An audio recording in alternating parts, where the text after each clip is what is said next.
यता आइज न छाया बसेछ कि त्यहाँ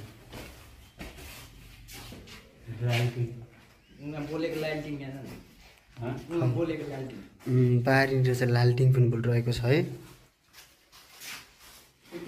कति धेरै चिजहरू हुन् कि हेर्नु चाहिँ।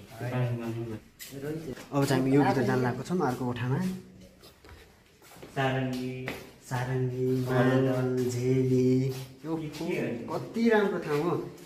यो चाहिँ पुरानो चिजहरू के होइन। गुन्द्रीहरू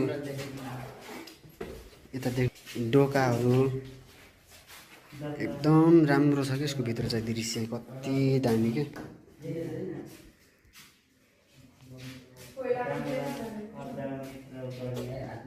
डोकाहरू यो चाहिँ कस्तो खालको